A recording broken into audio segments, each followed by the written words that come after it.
Hi, I'm an old guy and I do maths, and today we're looking at the volume of a cylinder, and you will notice that there are some cryptic drawings here. So this is my two-dimensional rendering of what a cylinder looks like. It could be on its side. This one is standing up. A typical example of a cylinder is a can of something that you might buy from a supermarket or a convenience store. So a can of drink, a can of spaghetti or baked beans or whatever, corn, whatever that you might buy in a can.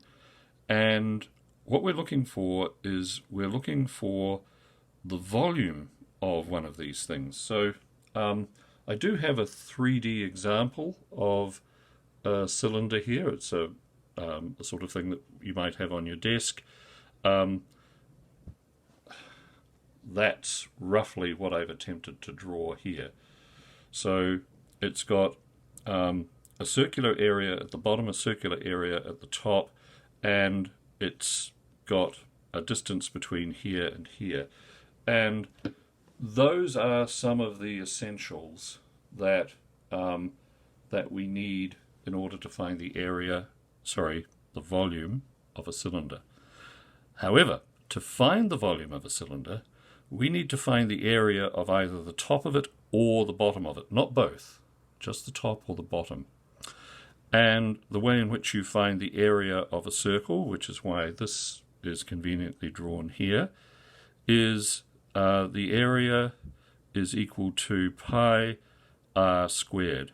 So, if our cylinder has a radius of, let's say, 10, or a diameter, in that case, of 20, diameter being the distance all the way across through the center of a circle, then the area of that circle, either on the top or the bottom of the cylinder, will be pi times 100, pi times 10 squared. So that is the area of this if this is 10. And so let's just, for the sake of completeness, say that that is 10. So this is a drawing of the bottom or the top of this cylinder. Okay, so that is 100 pi. Okay, we have just one more thing to deal with. How high is this thing? Well, it's easy enough to find out. You're either told or you do this. By the way, you can do this to discover diameter, and you can have the diameter to find a radius. Okay, so let's say that the height of this thing is something convenient like 20. Okay, so this is obviously vastly out of scale. So what we have is we have the area at the bottom of this thing is equal to 100 times pi. How do we find the volume? Well, volume is equal to pi r squared times the height. Pi r squared is the area of the base or the top, not both, just one or the other. Assuming that this has the same diameter all the way up. That is the definition of a cylinder. If it doesn't, it's some sort of conical thing.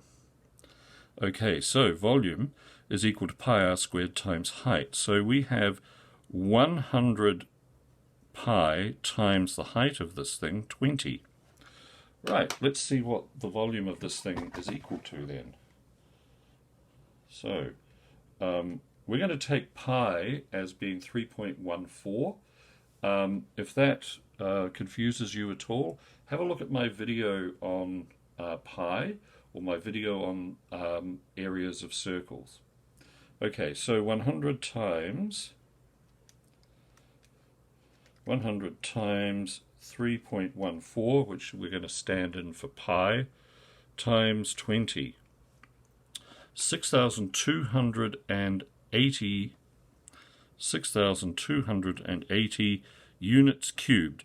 because we didn't mention whether these were centimetres or feet or inches or whatever they were. So we simply refer to the measurements as units, and they are cubed, or to the power of 3. Whenever we're talking about volume, whenever we're talking about volume, I was going to say capacity, but that's something slightly different.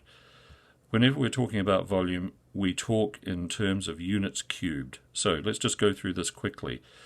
Here's the basic formula. Volume is equal to pi r squared times the height of the cylinder. Or the length of the cylinder, call it what you like. Pi r squared is the area of one of the circular ends of the thing, and height or length is pretty obvious. That's the formula. It's really simple. You can sit down and you can nut it out really, really easily. Okay, well, thank you for watching. I hope this was useful, and we'll see you in the next video. Thanks again. Bye-bye.